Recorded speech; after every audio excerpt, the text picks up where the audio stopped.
Welcome back to Touring the AFC South. I am your host, Mike Patton. And tonight, I've got a special guest with me. Plenty of Titans fans I know remember this young man playing tight end for the team.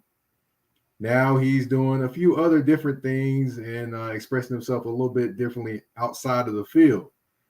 I wanted to bring him on. I saw him, basically, on the Twitter streets, and I was like, I got to bring him on the show. Welcome everyone to the show, Mr. Ben Troupe. What's going on? Man, I appreciate you having me, Mike. Man, I obviously when we said we was gonna do this, I went and saw some of your old interviews. I said, yeah, man, I'm always wanting to be in the know. So I'm like, hey, I'm always looking to be on platforms like this, man. So I'm looking forward to it. Yes, sir. Yes, sir. So I got to ask, you did have, you went from Georgia to Florida to playing in Tennessee.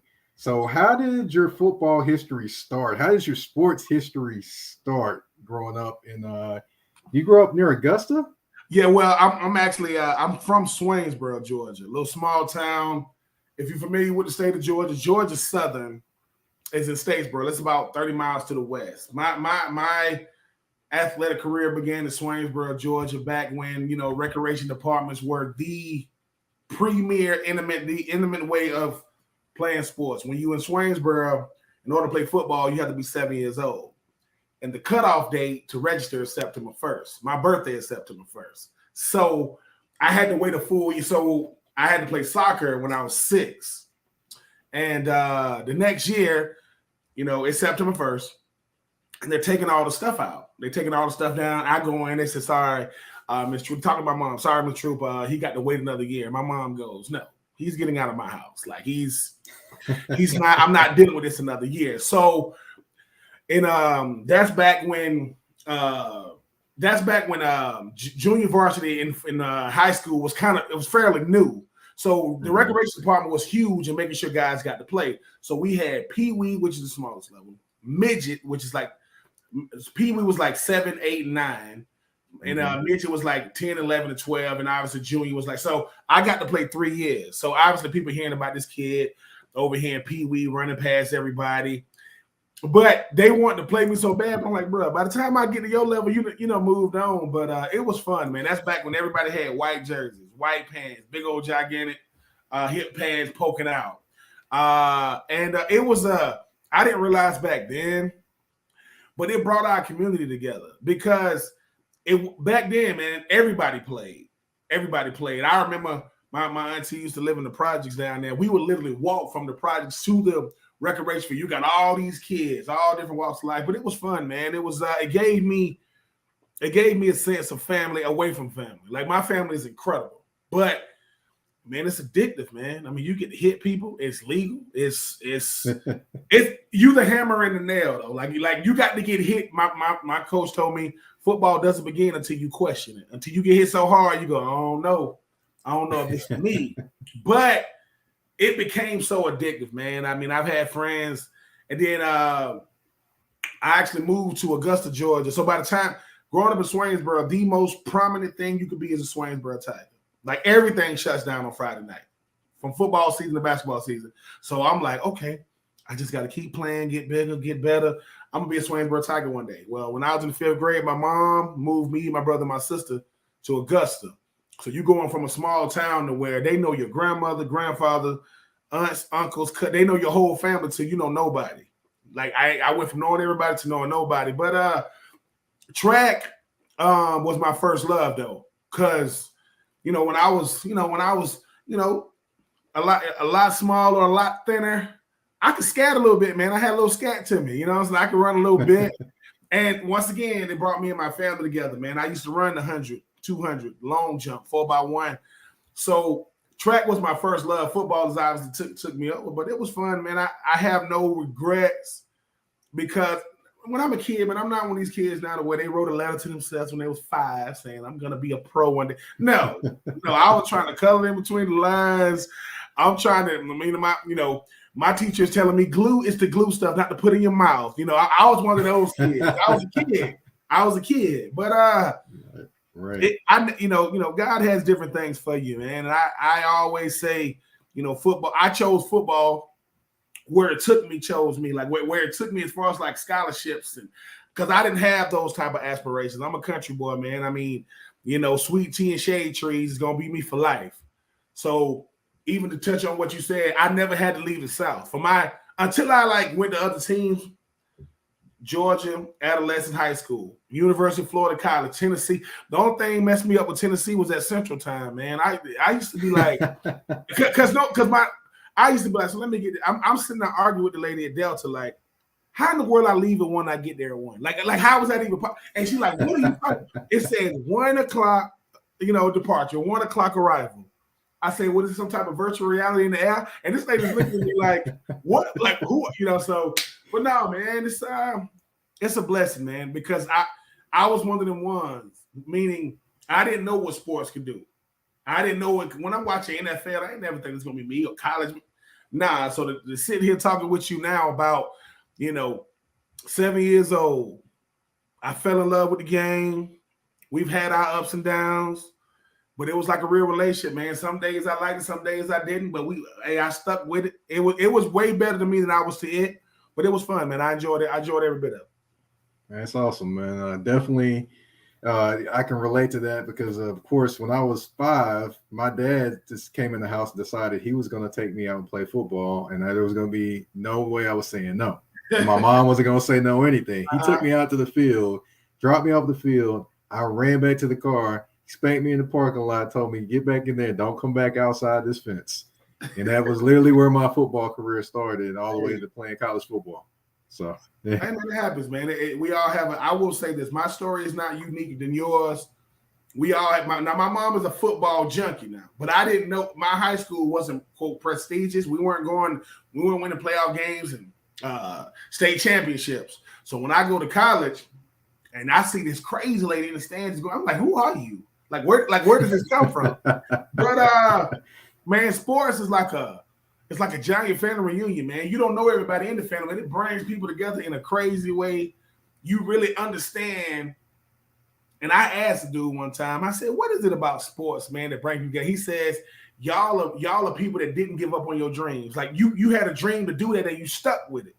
I did it, but I didn't stick with it. So you kind of represent more to yourself. So it's kind of like put in perspective why people go crazy. But man, I say this all the time, man. Georgia's where I grew up as a young man, got to become like a young adult in Gainesville. But Nashville, oh my God, Nashville was the best to me, man. That city, it is both country and city, all jammed into one.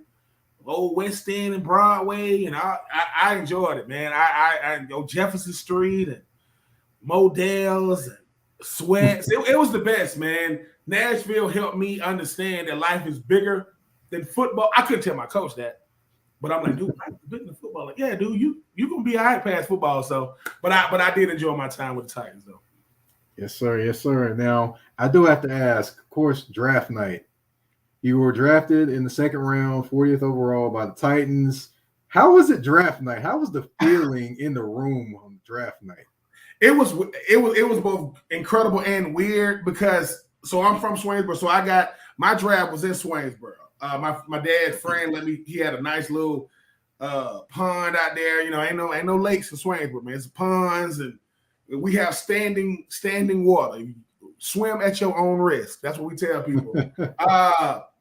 But no, man, the pastor of my church, Pastor Christine Peoples, she let me use her cell phone because I knew my agent was like, your cell phone gonna be going crazy, so you're gonna want to use another one. So if you call my phone, it'll say, hey, this is Ben Troupe, my draft day number gonna be this. So I'm sitting in a room, just me. Every major news network from Augusta, Georgia was in there, all jam-packed in this room. My family is out there having fun, eating, enjoying themselves. And I remember this, man. I'm a part of the 2004 draft. For those who don't know, that's the draft that Eli Manning went number 1 overall, and the San Diego Chargers had number 1 pick. And he said, I'm not playing for San Diego. Like, I'm not playing for them. I'm like, talking about leverage. But, hey, that's what he said. So, 2 things happened in that draft, right? Number 1, my agent showed me why he was really, really good at what he does. And I can say this now. I hate the fact that me and Benjamin Watson, the tight end for Georgia, got the same first name and we play the same position. It's 2004. I'm sitting in the room. My agent said, you will not go higher than 20 and you will not go lower than 40. Now, you forget about this stuff in the draft because everybody wants to go first round. It's this first round, phobia. Got to go first round, like to validate you. So going to the draft. Oh, congratulations, watching a bunch of guys that I worked out with getting drafted. Get the number 20. I'm like, all right. So I rub my hands together. They get to pick 32. The New England Patriots had the 32nd pick. Paul Tagliabue he walks to this podium. He says, with the 32nd pick in the 2004 NFL draft, the New England Patriots select tight end Benjamin Watson out of Georgia. I'm like, oh my B Watt, I hate you. I can't stand the fact that we got the same first name. But they get to pick 38, right? They get to pick 38. Now I'm like this, man, forget this draft. I don't even care no more. Because in my mind, I didn't go where I thought I was sliding to go. 39 comes, I think it's Jacksonville. So what people don't get is while 39 is being selected, my phone is already ringing. 615 area code. It ain't like it is now where it'll tell you what state it is. I'm like, hello? Jeff Fisher goes, is this Ben? I'm like, yes. Like, it's Jeff Fisher of the Titans. I'm like, what's up, coach? He was like, this is what the way he said, you ready to be a Titan? I was like, yeah. He was like, hold on. He just gave the phone to somebody else to get my information because I had to get on the plane the next day. All the cameras in there. Mind you, my family knows nothing. I done got drafted. I walk out, they're allowed to pick number 39. I'm like this, I'm clapping my hands. They don't know why. Then Paul Tagliabue said, he says with the 40th, I'll never forget, with the 40th pick, man, 2004 NFL draft, Tennessee Titans select tight end out of Florida. Ben Troupe. It's humbling. It's humbling because I was a top 40 pick out of and I was still the first pick of the Titans because they had a first round pick, but they moved back down in the second round. They got me at 40. They got a dude named Travis LeBoy at 42, and they got a dude named Antoine Odom. So he had 3 second-round picks that year. It's humbling, Mike, man, because I'm not a quarterback. I'm not an outside, I'm not a pass rusher, outside linebacker. I'm not a hybrid safety. But I remember getting on the plane the next day, flying to Nashville, and the pilot on the plane was like, hey, man, we got the Tennessee Titans first pick. Ben, you on the plane? People clapping. I'm like, I'm clapping too. They know who I am. It was surreal because I knew it didn't have to be. Do your introductory press conference. I'm holding up the jersey that got one on it, my name on it. Floyd Reese, may he rest in peace, the GM that drafted me, Jeff Fisher, Antoine, Travis the boy. And, man, I remember going to Statesboro, Georgia, to the little mall down there, if you want to call it a mall. I ain't got nothing to wear. I get like some little slacks, like a little long sleeve shirt. I had some glasses that weren't prescription. I'm trying to look professional, whatever. And it was great, man. Aaron Kinney, who was my big brother, man, who the only reason why I had even an inkling of a career, he's the first person I met. I walk in the facility, he pulled me to the side. He said, I'm Aaron Kinney. Anything you need. What people don't know about Aaron Kinney, he played tight end for Florida 5 years before I got there. He was number 88. I was number 84. EK. I say this all the time. Without Aaron Kinney, I don't last even the 4 years that I signed there because you need somebody to take you under your wing, man. Getting drafted made me a pro. It did not make me a professional. The two things are not, they are not the same. And it was fun though, man. It was just sitting there realizing I was a college prospect yesterday. I'm a pro today. And it's weird, man, answering questions, signing autographs, taking pictures. You think you're used to it, but hey, man, this is gonna be my home. And like I said, I appreciate the fact that this country boy didn't have to leave the South because I couldn't even have imagined if I get drafted by the Jets or the Giants or Kansas City or California team, I would have been a fish out of water, man. So Tennessee was really, really good to me, man. I really, really appreciate Jeff Fisher. Bud Adams, man, he rest in peace. Floyd Reese, those people made a country boy like me dreams come true, man. Yeah, definitely was. Nashville was definitely a lot of energy around the Titans at that time. Definitely because of course, the Super Bowl run, then all the other energy that was surrounding the team, and of course, I've got to ask one question though. I did find something interesting that I found. A nickname of yours. Mm-hmm. Troupe Skadoop. Mm-hmm. Where did that come from? I will. It's probably Keith Bullock, incredible linebacker, number 53 for the Titans. I will say this about a nickname: whatever your family called you growing up, does not qualify or quantify when you a pro. Whatever it came, I think it was Keith Bullock. I'll take him and Drew Bennett. With the nicknames that I've heard, not from me, but the kind of nicknames that people get, I'll take Troops could do all day long. The hardest thing for any pro athlete to understand is, what is my niche? Do I blend in and fit into the team I play for? Am I a teammate first before I'm an individual player? Because yes, it's what I do individually, but what I also bring to the team collectively through my individual efforts. But I'll take it, man. I played with Steve McNair, man, for 2 years. I caught a touchdown pass. I caught a pass. Steve McNair knew who I was. Like, I played with a lot of players, man. I played against a lot of them. Vince Young, Jeff Garcia, Brian Greasy, Jamarcus Russell, Rex Grossman, Chris Leak, Jeff Chandler. A bunch of guys. But too many guys to name, right? Jesse Palmer. Ain't nobody like Mac. There's nobody like Mac 9, man.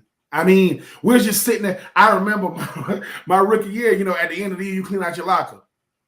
So I'm like, I kind of want to get something, but I'm talking about Mac locker. I want to steal something from his locker. Mm-hmm. So I was like, I got to wait. So then while I wait, another player goes and they take like some cleats. So I go get me some cleats. Now, Mac don't know, he had a Pro Bowl hat in there, like a little vibe. I took it. Sorry, Mac, I got it. Because he was bigger than life, but he was the most humble dude. He taught me how to be a pro. I am nowhere near Mac's level. I am not comparing me to him, but he taught me how to appreciate the game, man. He taught me how to appreciate the moments. He taught me how to really not worry about what you do individually.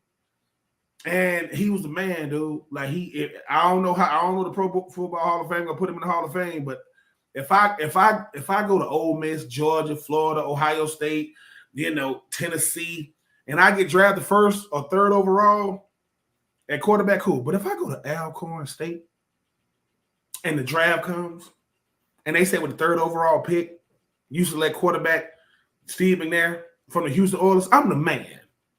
Like, I'm just saying, like, I'm that dude. And who went over me, by the way? Who went number 2 and number 1? You know what I'm saying? So that's my memories of the Titans is Steve McNair got to take his nap before every game. And he said, let's go out here and play with this round ball. That's it. Let's go out here and play with this brown ball. Cooler than a fan, man. Cooler than a fan. Country than me. Mississippi boy. Drank moonshine. I love Mac, man. He was the absolute best, man. But I also got to understand the business through Mac. I was there in 2006 when they didn't let Mac in the facility. I walk in the facility. Wow. Walking behind me, and they literally, we got a dude named Taki and a dude named Joey. Taki and Joey, if you put Taki on Joey's shoulders, they still not 6 feet tall. That's how short they were, right? They're holding the door, not letting Mac in. You get the 2 smallest dudes in the facility. Mac saying, open up the door, Joey, let me in. They ain't let him in. That's that. So the business of the NFL is the NFL. It's not the games. It's not the players. It's not the transactions. It's, hey, man, we got to do what's best for the team. So the greatest player in franchise history, won an MVP, took it to a Super Bowl. You don't let him in, but you let me in? That'll be one of the biggest head scratches I'll ever have in my career because I'm like, dude. And because if he would have got hurt, they would have owed him his contract. The contract that he signed. Right. Wow. Right. Yeah. Definitely the business of the NFL. It's definitely what have you done for me lately type of deal, basically. Yeah. Now, I want to get into definitely life after football. So, you played for the Titans, you played for the Buccaneers, you played for the Raiders, then life after football comes. So what's the next step for you in terms of preparing for life after football? Fear, like just plain and simple, man. I've identified myself with one thing for so long, and I've got to extend it. Got to go to college, then I get to go pro. So people think, oh, Ben, you got a little money, man, you should be good, and you got a 401k, and you got retirement, and I know about football. I'm not good in life. because everything is always structured for me, from where I'm gonna be, how long I'm gonna be there, so it was fear, man. It was pure fear because, listen, I didn't dread, quote, being just a regular dude. I didn't dread that. I dreaded, what am I gonna do? Like, my physical ability has always been my saving grace. That's not gonna help me anymore. And just because I can generate interest from billionaires, that goes away. So along comes this thing called service work and nonprofit entities and humanitarian work. And I just engulfed myself in it. I remember when I was with the Titans, I used to go and do things with the Make-A-Wish Foundation. And I always loved doing for people. It didn't matter who it was, right? Because I didn't get to where I got on my own. So I started doing it more, trying to engulf myself in it. Got this nonprofit, man. It was called We Win. We all we got, we all we need. Man, I got the 501c3. I am ready. Can't get nobody to help me. Spend all this money. I had a vision I had a vision and a plan. I didn't have the people. So I did it back. You're supposed to get the people, then you get the plan, then you execute the plan. So then I'm like, okay, I'm doing that. But then I'm like, all right, I got to do something else. Man, I was living in New Jersey at the time, working in Bloomingdale's, right? Loving it, by the way, loving it. I was security, but they call it fancy words like, loss prevention. Then it went to asset protection. Got to be PC with these words. But I'm still doing nonprofit stuff, working with a place called FedCap, working with a place like Corey Parks and, different people, man. And I'm figuring out my niche. But in the process, I met this dude named BJ Bennett, and he introduced radio to me. It's how he did it, Brunswick, Georgia. I met him. He dude emailed me in like 2008. I think I responded in 2009. I've gotten a lot better with emails since then. But I always tell people this: presentation is everything. I'm talking to BJ like, man, you talking. And then he take me in the studio and he does his thing with his voice. Now, he can't hear him doing it. He goes from talking to me to welcome back to so-and-so song. I'm BJ Bennett, it's real rhythm based. I'm like, I can hear it. And we became friends over the years. He could really give me real feedback. AKA, he could tell me, Troupe, you suck today. Like, I don't know what you was doing. So I'm getting interviewed my whole life, but I couldn't do radio. So I'm coming on with him every week. I say, man, can I come on with you once a week? A little segment? Be like, yeah. Called the Troupe Talk. I will come on Wednesdays, 15-minute segment, like clockwork. And at this time, I'm still living in Tampa. Then I moved to Atlanta. Then I moved to New Jersey. What people don't know about me is this. Bloomingdale, this is a Monday. I got to do the super early. So I live in Jersey. I got to get on this little van to take me down the street to get on this bus to take me to New York City. I got to get off the bus, get on the train just to make it to work on time because I got to open up the store at 6:30, call it super early. At 7:30, I did this dude show called the Tom Abrams Show. Now, mind you, the show don't open till 10. So because I'm kind of running the store, letting people in, I'm on the phone doing a radio show. Right? I get done with that. Here come my boss calling me on the microphone, on the walkie-talkie. 84, where you at? I'm over here doing this. I go to work, get off at 2:30. I leave there. I got to get back on this train to get back on this bus to make it home because I got to get my daughter from school.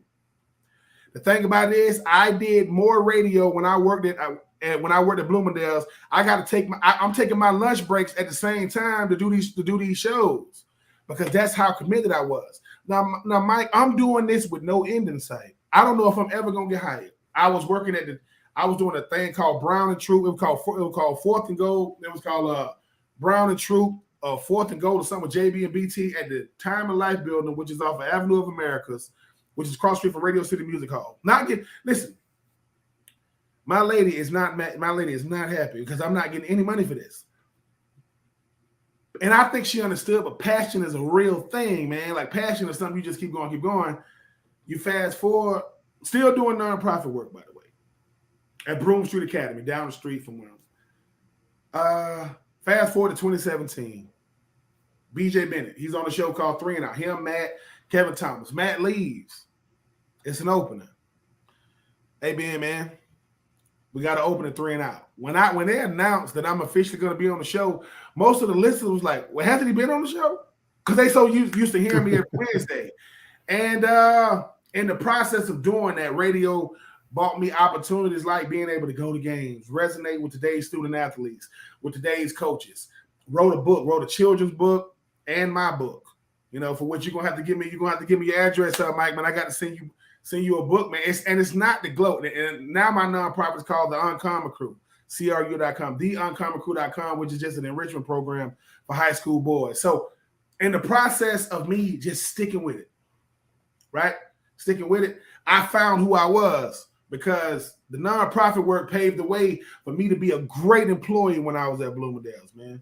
It wasn't they're going to be in the former NFL. No, I treated everybody because I've always been an ambassador, whether it's Butler High School, University of Florida, Tennessee Titans, Oakland Raiders, Tampa Bay. I'm an ambassador. What am I going to leave you with? He's just a football player that just want to sign on. I want to be like, oh man, he's a human being that plays football. Oh, okay. Ben is an everyday dude. So, and now, man, I'm still doing all that stuff now. You know, still loving the fact that I don't know. I just want to do my part. I don't need no accolades. I don't need no praise and stuff for it. But the greatest thing I could do is something I can do for somebody else. Outside of being a dad and loving my children to death and being an uncle and a brother and, the son, how can I be of service to you? Because I'm only showing appreciation to the people there are so many people in my life that when I wrote my book, the hardest thing to do, Mike, when you write a book is to try to put everybody in. It is hard to do it.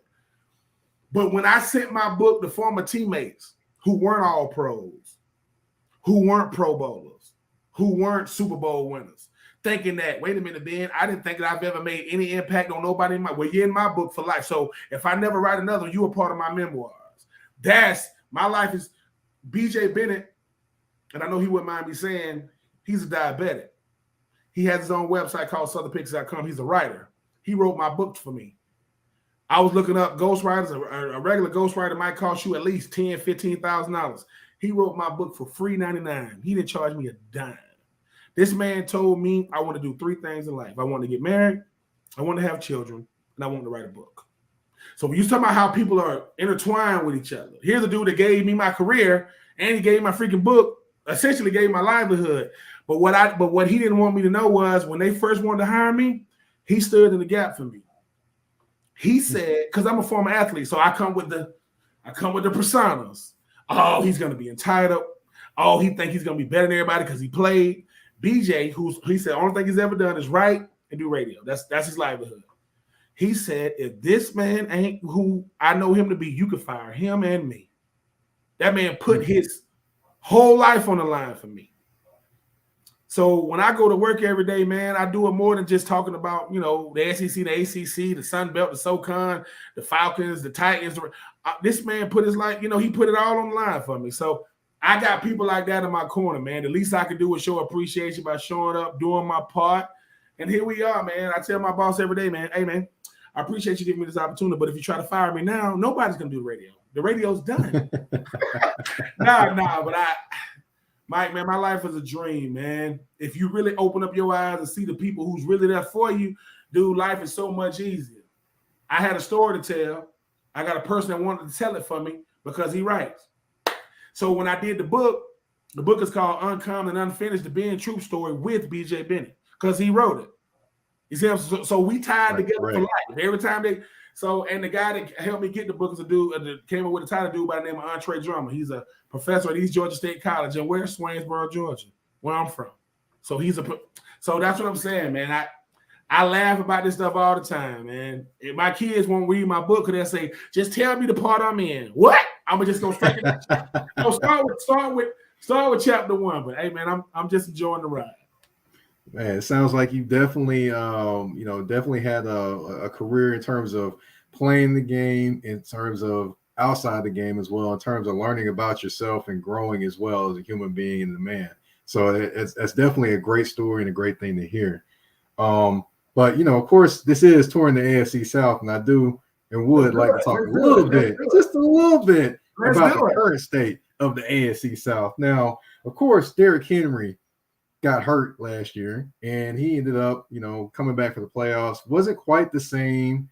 Of course, crushing loss to the Bengals, who would eventually go to the Super Bowl. Ryan Tannehill, 3 interceptions. And now there's this perception that the Tennessee Titans are going to be awful this year. Now, I've got to ask you, do you really believe that they're going to be that bad this year? No. If the Titans going to be bad, then what the AFC South going to be? If the Titans going to be bad, what are the Jaguars going to be? Right? I'm sorry. I don't even know who played for Houston outside of, I know that Lovie Smith is the head coach. I think they just drafted Mechie and Derek Stingley Jr. And I know that my former quarterback with Atlanta, I know he's up there in Indy, old Matt Ryan. Look. This is what the Tennessee Titans fans and players need to know. Because you're the Titans in the AFC South, you're always going to get, you're not going to get flattering commentary. Oh, it's the Titans. What, the only team in the NFL to have 2,000-yard rushes? Who else is doing that? Oh, I'm sorry. Do Indianapolis got a oh, I'm sorry. They did have Peyton Manning. Andrew Luck, he quit football. Like he done, right? They've had 3 quarterbacks in 3 years. This is what it really is. Are the Titans a sexy team? No, I get it. Right? But Harold Landry, man, I mean, he one of the best pass rushers in the NFL. Just signed a new deal. I get it. AJ Brown went up there, to Philly, and we got Traylon Burks or whatever. People trying to criticize him in his rookie camp. You can't do what he do. Criticize him all you want. You cannot do what he does. And if you go and watch that Arkansas tape, the boy is the truth. But I get it. It was like that when I was there. But this is the thing, right? Derrick Henry got to stay healthy. Ryan Tannehill has to be given the opportunities to throw the rock. Don't get mad if you don't let him throw it. And then when he finally do, it's the playoffs, right? Mike Vrabel is one of the best coaches in football. Not just definitely the best coach in the AFC South. And that's taking nothing away from Doug Peterson, Lovie Smith. That's taking nothing away from them. I don't think they're going to be bad. It's the Titans. Right. When's the last time the Titans got love? I mean, they don't. Never do. This couple of years removed from having the best record. Last year had the best record, in the AFC. This is what it was. The hardest decision to make is to not play Derrick Henry in the playoffs. He hasn't played. You have to play him because of who he is, but you shouldn't have planned for what he means to the team. Derrick Henry, when they didn't get that 2-point conversion on the 2-yard line? Oh my! I said, first play from scrimmage is a pick. The worst offensive line in playoff history. How do they still win? I just think that the Titans gonna have to find a way to go blow for blow with Indy. And I'm sorry, Jacksonville, Trevor Lawrence, Christian Kirk, Evan Ingram. No. Your average age is 23, 24. As a person that went 4-12 my rookie year and 5-11 my next year because we was young. I was a veteran in my second year and I'm 22. So Mike, you know how it is with the Titans, man. They don't listen. They don't want the Titans to win because that don't go with the NFL narrative, huh? but 2019 they had the freaking draft in Nashville. What? They got to get a dome? What are we doing? It might happen. It might actually happen. Let me tell you something. If the Tennessee Titans get a dome and they host a Super Bowl, I am there. I don't care what I got to do to be there. I am there to say bravo because that city deserves it. Got hockey, got all kind of stuff. Man, stop playing with the Titans, man. The reason why the Titans are good because they have Mike Vrabel's mentality. Mike Vrabel, he's respectful to other coaches. He don't like them. He respectful to other teams. He don't like them. And look at how they treat him. Coach of the year. Come on, man. Titans, keep doing what y'all doing. Derrick Henry, man, they're going to have to find a way to give him his touches but not wear him out. Because sometimes he could just be worn out, man. He's the bell cow. I'm sorry, but you don't need a guy to rush for 2,000 yards in a season. I realize he played Jacksonville twice a year, so that's going to be 500 yards rushing in those 2 games alone. But find a way because he's getting older. Nobody's the same player when they get older. I see his training videos. I see him running up the hill. I get it. But the only person that's gotten fast over time is Usain Bolt. I ain't seen nobody else get faster. You get slower as you go. So, but I think they're gonna be fine, man. It's their division. It really, it's the Titans division. And until proven otherwise, man, go out there and handle your business, man. And I do like the rivalry with the Ravens. I do like the Ravens rivalry, which go back to Ray Lewis, Eddie George times. I do like that stuff. I did have my previous episode before this one. I did have a Ravens fan on. Actually, he's the producer. He's an associate producer at The Ringer, Brian H. Waters. So we definitely talked about the Ravens and Titans rivalry. Nice, I ain't gonna lie. Yeah. Listen, I like it, man. Calais Campbell, though, please don't post game interview be saying stuff like, I don't know what they were doing on the field. I don't know what my teammates was doing. Calais. Seriously, I don't know what they was. You were out there, Calais. What you mean you don't know what they was doing? But at the same time, look, in between those lines, it's all business. If you beat me, hey, have your fun, man. If you beat me, I gotta deal with it. This is the same Titans team that used to rub their feet with a terrible towel with Pittsburgh. So the Titans are not liked throughout the league either because we beat up on you, or if you beat up on us, we still will tell you we'll beat you up. After the game, we're gonna win something today. But hey, I like the fact that they are winning, man. The NFL is better, I think, when that two-tone blue is getting it done. Definitely. Now, of course, you did mention the Jaguars, you did mention the Texans, and you did mention the Colts, who have Mr. Matt Ryan. Now, one thing I did notice about them, they did make a few upgrades. Of course, they got Stephon Gilmore at cornerback. They got a pass rusher now from Las Vegas that they traded for. But Matt Ryan ultimately is going to be the difference maker for them. However, I did notice they have a very talented wide receiver, but they have nobody on the opposite side of him. Mm-hmm. So I'm trying to figure that one out. I know they have a running back in Jonathan Taylor, but to me, the tight end spot is going to be questionable too. So to me, I believe, as many people that are questioning the Titans, there's many questions with the offense of the Colts as well. And rightfully so. I think Michael Pittman Jr. is very, very underrated as a football player. Jonathan Taylor has proven to have, I got Quentin Nelson. So if I ain't running behind him, what else am I going to be doing? You talking about Unique and Dockway, who they traded for. Matty Ice is very underrated. Very underrated. He's an incredible quarterback. He really, really is. But Father Time is undefeated, man. You don't get younger just because you go to a new place. It don't happen like that. I think with the Titans, you have to decide, I'm going to take Michael Pittman away. I'm going to sell out on the run, and I'm going to see if somebody else can beat me. Because when you come to the Colts, right, I played with the Colts when they had Marvin Harrison, Reggie Wayne, Dallas Clark, and Peyton Manning. You're not beating them. I don't care who you are. You're not beating them. We had to kick a 60-yard field goal.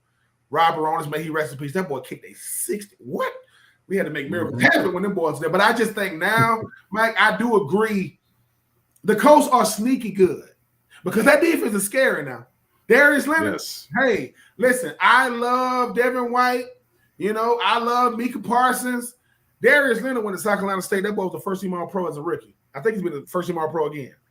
He don't look like a linebacker if you meet him in person. He look like a wide receiver, but he will thump your body. He gonna hit everything that moves. But the Titans just got to say, hey, man, right? Matty Ice gonna play very, very motivated football because the team that he wanted to be a lifer with, they didn't want him no more because of the salary cap. Jonathan Taylor, he's scary good, man. Like, cause he's so. He's like a younger, smaller Derrick Henry. As the game goes on, he gets better and better and better. And you got to make, the tackles in the first quarter become business decisions in the fourth. You don't want to hit him no more. But like I said, I still think it's the Titans' division to lose. But it's not going to be a cakewalk. The Colts, because the Colts are saying, okay, we went to the playoffs with Phillip Rivers. I don't know. Carson Wentz. I don't know what they think with that. That you talking about desperation. What? And here go Matty Ice, man. Here go Matty Ice. We'll see. Matty Ice is going to make that offense better. So what they lack at position at receiver, he going to make it up. He going to make up for it. I've seen him, even though I ain't talking about the Julio Jones and the Roddy Weiss era, but Matty Ice he's good, man. He's a quarterback's quarterback. Like, he going to do all the right things, go through the right reads, but he's on the other side of 30, 35. So you got to use that to your advantage. Like, hit him often, and you got to stop Jonathan Taylor. And if Michael Pittman go for over 100, 2 touchdowns, you know what I'm saying? Because that kid is. But no, man, it's Indy, man. They want to stay. Listen, they trying to stay relevant in the AFC South. No different than the Titans. I mean, you're fighting for different things. I'm fighting to stay relevant. I'm fighting to stay, quote, on the minds of NFL fans. Because you ask the average fan who in the AFC South, it's gonna be they don't know. AFC South? They don't know. They're gonna say Atlanta. No, that's NFC South. Oh, Tampa Bay, that's NFC. And that's how it's been since I've been with the Titans. But it's gonna come down to the Colts and the Titans, and it's really gonna depend how they play at home. I give the Titans a better shot at home. That dome, Indy is a different squad. You don't got to worry about Carson Wentz doing dumb stuff on the go. I don't know what he be doing. But I just think that Matt Ryan makes that team better. I hate to say it, but he's been about as consistent. He's been about as consistent as you can be since he came into the league. But hey, man, I think that Vrabel and that defense got something for him, man. I think the Titans defense is very, very underrated. They got it at all 3 levels, and you got a D lineman, you got really, really good linebackers, and you got a secondary that I think don't get enough credit. Hey, man, I think they can be. I think Byard and company, man, I think they're as good as advertised. So I still lean on the side of the Titans. All right. Now we talked a little AFC South. We talked your career and growing up in Georgia, which I will tell you, my wife actually, her family is from Rennes, Georgia. It's about 45 minutes from Augusta. I know about Rennes. Yeah, I know about Rennes, Louisville, and Watley. Yeah, I know about Rennes. Yep. Man. Yeah, I know. I know about Rennes. Got that. I don't know the last time you've been. Rennes got one. They got the Taco Bell / KFC. They got a little Ingles right down the. Yeah, man, I know about Rennes, man. It's been a lot of days going back and forth from Augusta to Swainsboro. When I go that way, hey man, don't speed through Rennes, though, boy. They gonna give you a ticket. Don't speed. That's right. Actually, we got married there in Rennes. So okay. Yeah. And Mike, I don't know where you're from. That's the South. See what people. The South is. Man, we got a couple of street lights. We got a couple of homegrown. We'll throw a couple of McDonald's in there to make you feel like, oh, yeah, but you ain't gonna get a lot of brand name. We're gonna have places like IGA, Ingles, place that the best food you ever tasted is in the supermarket. Just go over there and get some of that food over there, man. It might be some of the best food you ever had. Yeah, you're right. Well, we've reached the end of the show, and of course, it is time to play a game. I've got 5 questions for you. I got 2 answers on each one. You got to pick one. Are you ready? Let's do it. All right. First one, Ron Zook or Steve Spurrier?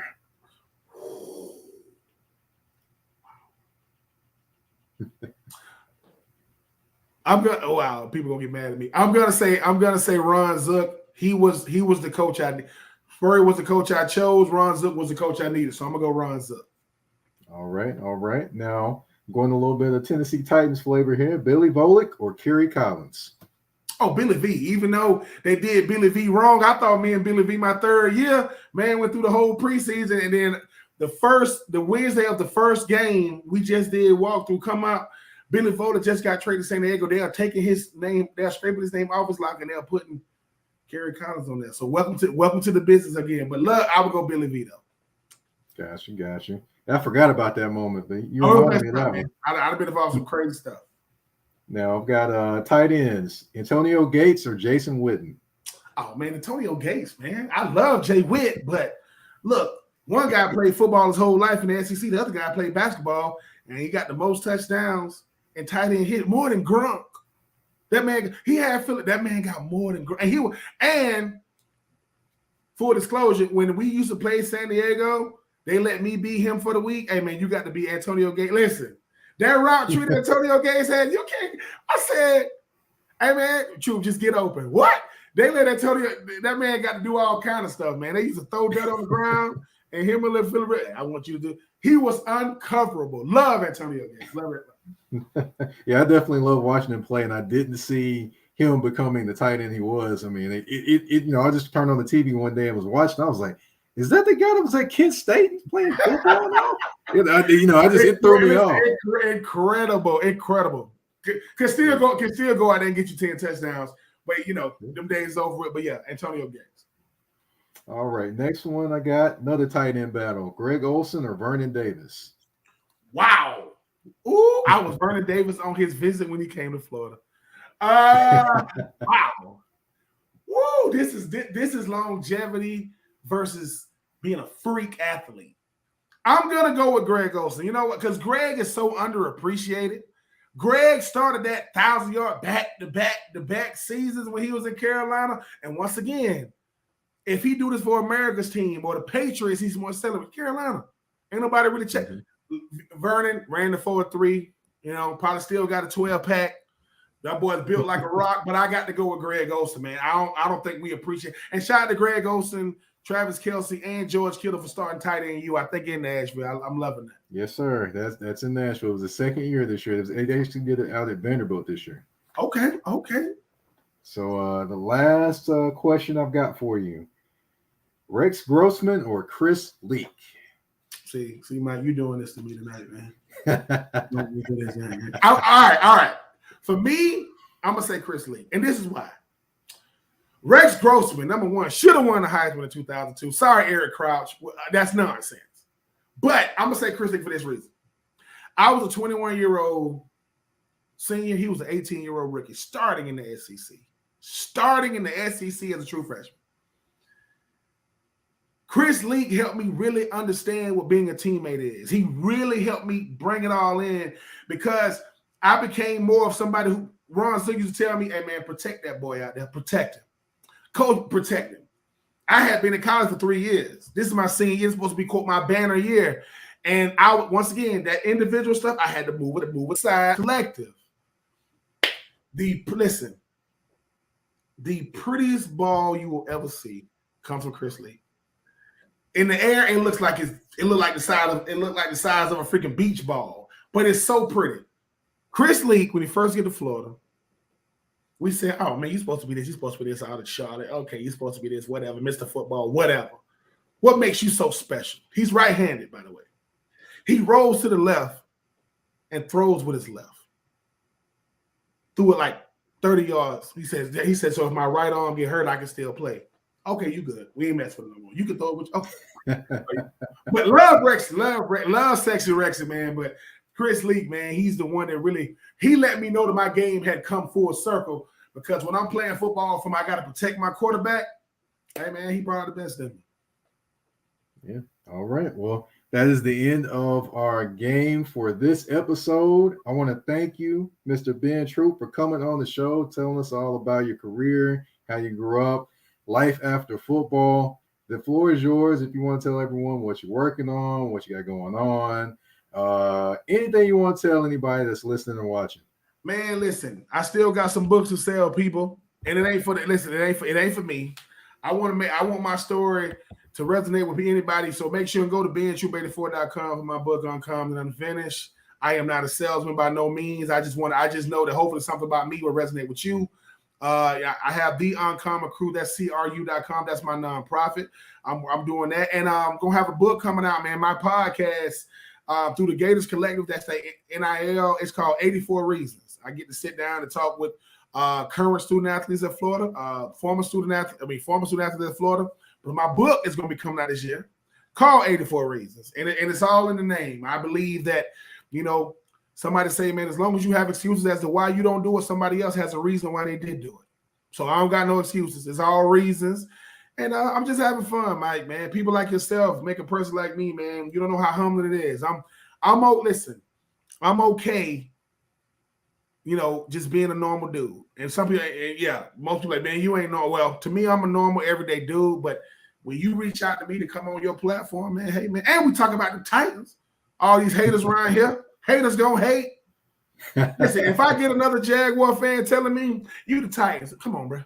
Y'all got pools at y'all stadium. Stop it.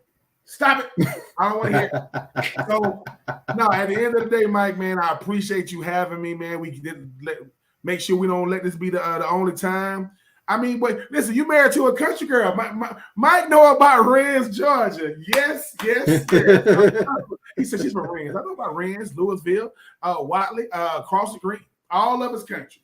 Most of Georgia, listen, I know I'm an Atlanta Braves fan, but most of Georgia people, it's not Atlanta. That's the state capital. It's not the whole Mhm. state. Okay, there are other parts of the state. But if you find yourself in Rams, Georgia, you have veered off the chosen path a long way.